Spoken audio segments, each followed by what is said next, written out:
You know, when my daughter was 8 years old, we were visiting family in Nebraska when she asked if she could pick an ear of corn. And I told her no, because they use drones every night to count them and make sure they're not stolen. Well, when we met my cousins, they were a little more truthful. To this day, I still get that look from my daughter when there's a question of doubt in what I'm telling her, which is most of the time. But I wasn't that far off. I'm so excited by our guest today, Keith McCall. Keith, first of all, is a delight to work with. He's also a local East Side businessman, and he uses drones in his business, Pollen Systems. He works with the wine business. He has worked with Lotus, Microsoft, IBM. In short, Keith, you're living my dream, and I'm looking forward to hearing more. Ladies and gentlemen, fellow Rotarians, please welcome Keith McCall. Great, thank you very much, and thank you for inviting me to speak today a little bit about drones in agriculture. Hopefully you guys can hear me okay. And before I kicked in, I actually wanted to show you one of the drones that we use out in the fields today. So can you guys see this okay? You guys see that? So this is an example of a drone that is used in agriculture. It flies about 400 feet above the ground. It's got four propellers, which basically makes it called a quadcopter for anyone who's interested. And so it flies over the crops. It takes pictures for us, and then we process those pictures and turn it into imagery. The important part about these drones is you've probably seen drones around all over the place. The important part of these drones is a special camera that gets attached to the bottom of the drone. And that camera basically takes pictures not only in RGB, which is what the eye can actually see, it takes images in something called near infrared. And those near infrared images can tell us a lot about the health of the crop. It essentially can detect how the crops are growing, whether or not they're stressed due to water or pests or diseases.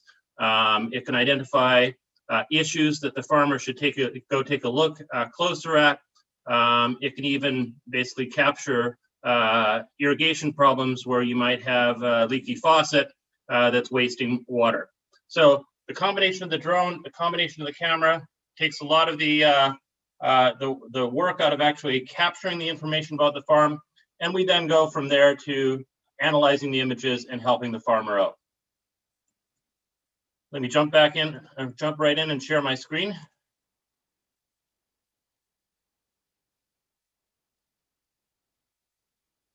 Can everyone see this okay? Okay, so let me talk a little bit about Pollen. Pollen to us is rather a unique name. We named the company Pollen Systems because to us, pollen represents data. Data that is collected on the farm and is available there, but really not used very effectively today. So we think about pollen as data that we can gather, data that we can capture, and we've got to grab it before it just blows away. Pollen Systems has been around for about 4 years now. We operate in Washington, Oregon, California, and the other half of the year currently in Chile. We're looking at expanding into Peru, South Africa, and are working very closely with a drone company in Australia to start operating there in the coming year. Looking at what we try and do, I mean, people have been flying over farms for years with fixed wing aircraft. They've been imaging farms with satellite photos. It's only recently in the past 10 years that they've actually been starting to use drones, because drones actually allow you to get a very clear insight into the farm. You can actually see the individual plants, the individual leaves on the plants, the discoloring in leaves, and a lot more detail that you couldn't before in satellites or in fixed wing aircraft. So satellite pictures, if you think about from the sky, might take an image which is about 2 feet wide to basically get a picture of a plant, which doesn't really help you when you're trying to look at a specific leaf. A fixed wing aircraft might get about a foot or maybe a little less than half a foot in terms of being able to look at the plants. Drones can get down to 3.5 centimeters per inch or lower. So the data that they can capture, the information that they can get, allows us to take a very clear look at the farm and figure out what's going on. And why would you do that? Farmers are looking to do three things. One, obviously, reduce costs. If you can find the areas of the field where you need to apply water, where you need to apply pesticides, where you need to apply fertilizer, you can reduce the amount of water, pesticides, and fertilizer used in that farm to grow the same crop or even a better crop. You want to be able to improve yield. People care about how quickly a plant in the northwest corner of a block grows relative to that same plant in the southeast corner of the block. You want your plants to be all growing at the same rate, be consistent across the field, so that at the end of the day, when you harvest your wine grape, or you harvest your lemon, or you harvest your avocado, you know that the quality is the same thing. I'm sorry, I just lost that. Okay. In terms of quality, quality is a very key thing as well. You want to be able to quickly detect pests, diseases, water leaks, and really help identify various growing trends within the field. All this you can do with drones and more. With that, I'm going to show you a really quick 1.5-minute video on some of the things that we do here at Pollen. Our advanced agricultural analytics process begins with data collection in the field.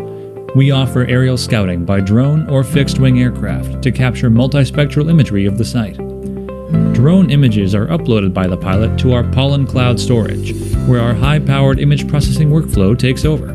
A mosaic stitching program transforms hundreds of high-resolution drone images into elevation maps, vegetation index data, and an RGB color image. Our post-processing algorithms then transform the vegetation index data into color-coded maps, identifying vigorous or stressed plants. Additionally, we define block, row, or plant-level zones for an in-depth statistical analysis. Our agricultural technologists track these changes over time, annotating the vegetation index maps, compiling a report, and scheduling a follow-up call to review the results of the flight. Imagery, statistics, and note-taking abilities are all available in Pollen Systems Precision View Manager software.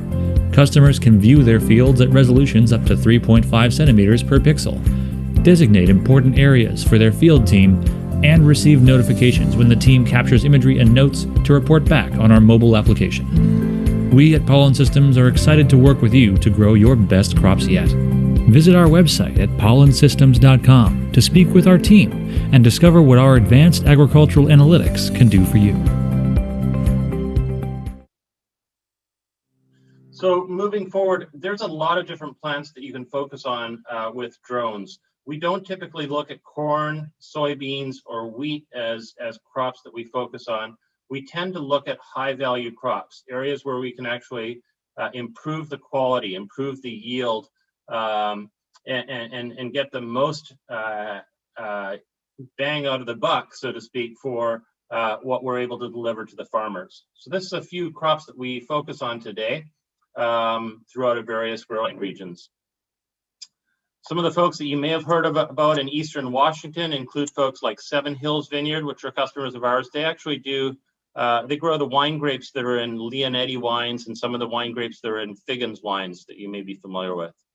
Superfruit in Santiago, Chile, grows wine grapes and clementines.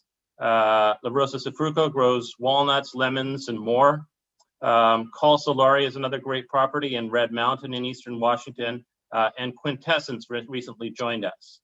Some of the reasons why people are concerned about being able to overfly farms with drones is to be able to quickly identify and address irrigation issues, to improve the quality of the wine grapes, so to make great wines, and overall to showcase consistent vigor in the wine grapes. What do we do for them? Well, in the past, people have basically flown over fields and taken what they call pretty pictures. Those pretty pictures are then handed to the farmer without any information about what they need to do to take action on those images.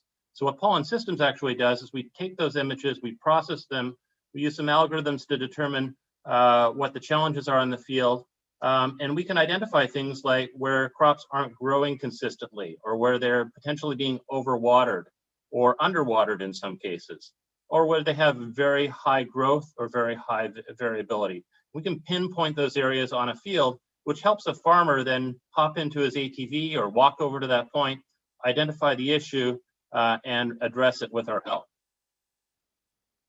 We do this actually quite frequently. Some customers use drone flights 3 times a year. Some customers use them 6 times a year, some 12, and some even do it weekly. So 24 times a year in a typical growing season. They're looking for different parts of growth and different actions that they can actually take with improving fertilizer or water utilization, et cetera. This is an example of a vineyard analysis timeline that we work with farmers on. There's also the potential for other crops like avocados. So each crop has a different growing season. Each crop has different pests, different diseases, different issues. We can address all those issues with the help of the farmer and with flying over with these drones. As I said, today we're operating across the United States, Washington, Oregon, California, Florida, New York. We also are in Chile, in about 4 or 5 of the regions down there. This year we're expanding into Australia, Peru, and Argentina, and then beyond. So it's a global opportunity for us to help farmers address specific issues with the help of these high quality and very efficient devices. At the end of the day, the company was formed to actually have measurable global impact. We wanted to improve water conservation. We wanted to measurably, and that measurement point is very important, improve yield and quality of the crops. We wanted to reduce fertilizer and pesticide utilization, both to help the world and also to help the water supplies in the world be less polluted. And in the future, we're interested in working with other partners. One of them that I met with over in Lanai a few weeks ago, called Sensei Farms, to help with growing crops that have improved nutrient value. So if you or other folks might know of some folks that we should be talking with, we'd like to figure out how to do that as well. I'll stop there and open for any questions. Thank you. Great, thank you. We do have a few questions here. First one is, are you seeing any interesting trends in crop health? So a couple of things that I'll focus on in terms of crop health. For one thing, I'll basically state right now that I believe that global warming is reality. And we are actually seeing the impact of less water and a change in climate in even areas like Eastern Washington at this point in time, where we're seeing hotter, drier summers, or sometimes very wet spring conditions. There is weather pattern change happening, and by being able to identify what those patterns are and how they're changing, we can actually very effectively help in understanding that a crop that used to grow very efficiently and very effectively in Eastern Washington might be looking like more of a crop that's growing out of Oregon or out of parts of California. And we can basically help them identify those issues and address them. Great. Next question was, are you doing anything with unmanned drones to allow more regular flights over the fields? We would love to do more with unmanned drones or autonomous drones, as they're also known of. Right now, an unmanned drone, say produced out of Israel, would cost about $50,000 to $100,000 to get established in the field. And that cost is prohibitive to most farmers. We expect in the next 2 to 3 years that cost will drop, and it will make it possible for us to have a drone that basically takes off from a pad beside the farmhouse and goes and flies over the field either once or twice a day. That information gets uploaded, analyzed, and then provided to the farmer in near real time so that they can take action on it. Right. Next question is, how do you differentiate between, say, different pests in crops? Okay. How do you differentiate between different pests and crops? So each crop has what we call a crop profile, and we've been working very closely with the farmers to identify the pests and the diseases that actually affect the individual crops. We're furthest along in vineyards because that's where we started. And actually we're part of the effort to identify that phylloxera, which is a very bad pest that managed to wipe out most of the vineyards in Europe about 100 years ago, is actually present in Eastern Washington today. So it was already known that it was in Oregon, but last year they basically did identify the phylloxera is out there. And so now it's possible to actually identify mitigation strategies and ideas on how to address those specific issues. Great. Next question is about cost. What is the cost? And do you have any sort of measurable return on investment? Yeah. So the cost for flying a drone over a farm is typically $15 per acre per flight, minimum of 50 acres. So it starts about $750 per flight for, say, a farm under 15 acres. Depends on how many times you actually fly during the growing season, you get a discount off of that price. There's then the analysis work that actually happens on those images as part of that. And that analysis can very quickly save you a significant amount of money, both. So for instance, in terms of Col Solari, one of the vineyards that we work with, we found an irrigation issue through a drone flyover. We managed to pinpoint and identify that issue. It got addressed, and we saved about 60 vines. If you think about 60 vines, that each vine equates to about a single bottle. In a bottle from Col Solari, for those who have bought it, it can be about $100. So for $750, they saved $6,000 in potentially failed wine grapes. So that's an example of some of the cost justification there. Interesting. Next question. Do you work with food processors, field departments, as well as the individual growers? We haven't worked very closely with food processors' field departments today.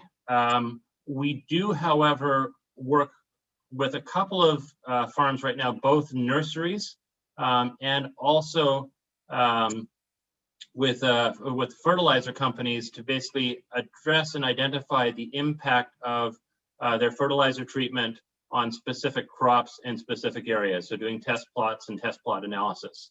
Food processing itself, we haven't worked with yet. Great. Next question.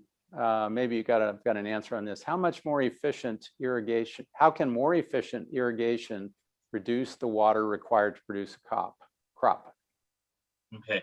So one of the things that many people aren't aware of is how closely the water table is monitored in different farming regions. So especially in places like Walla Walla, there's been a lot of challenges in the fact that the rights to use water in the fields actually is done by an arcane dated system that can allow someone who had earlier rights on water to flood their properties with water and overutilize water within their property, whereas people who got water rights later have less access to the same water.